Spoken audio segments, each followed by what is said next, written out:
For a lady who had spent the last 8 years trying not to be noticed, Anne Winter was in an awkward position.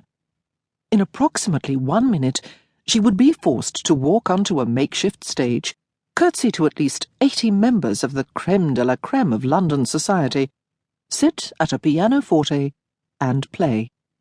That she would be sharing the stage with 3 other young women was some consolation.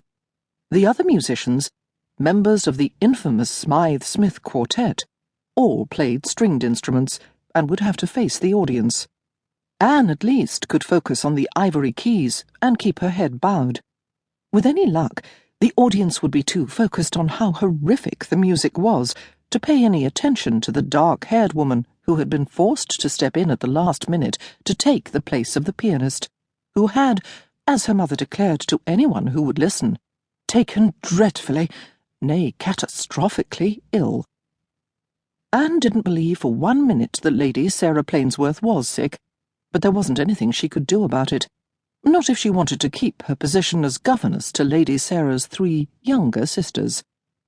But Lady Sarah had convinced her mother, who had decided that the show must go forth.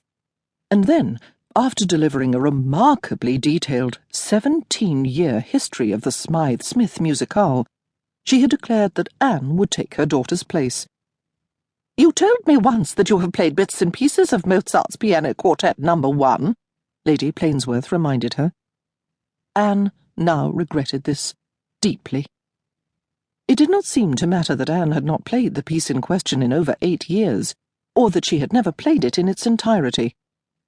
Lady Plainsworth would entertain no arguments, and Anne had been hauled over to Lady Plainsworth's sister-in-law's house, where the concert was to be held, and given 8 hours to practice.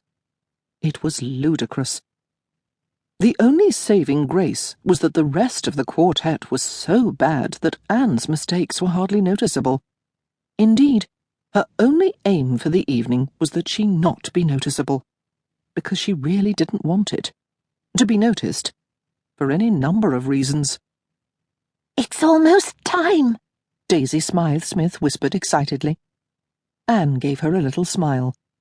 Daisy did not seem to realize that she made terrible music. "Joy is mine," came the flat, miserable voice of Daisy's sister Iris, who did realize. "Come now," said Lady Honoria Smythe-Smith, their cousin. "This shall be wonderful. We're a family." "Well, not her," Daisy pointed out, jolting her head toward Anne. "She is tonight," Honoria declared.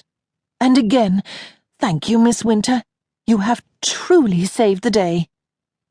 Anne murmured a few nonsensical words, since she couldn't quite bring herself to say that it was no trouble at all, or that it was her pleasure.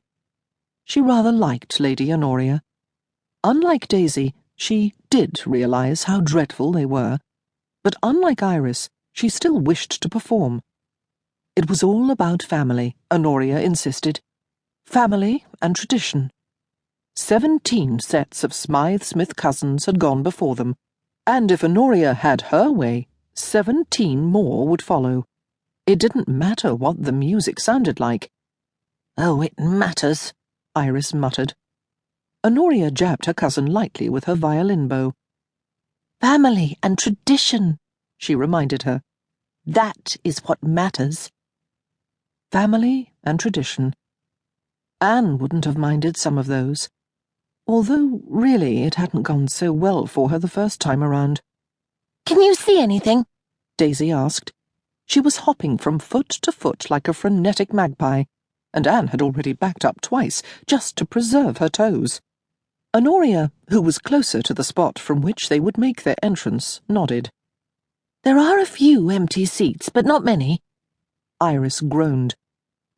"Is it like this every year?" Anne could not quite refrain from asking.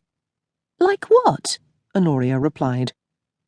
Well, there were some things one simply did not say to the nieces of one's employer. One did not, for example, make any sort of explicit comment about the lack of another young lady's musical skills, or wonder aloud if the concerts were always this dreadful, or if this year was particularly bad. And one definitely did not ask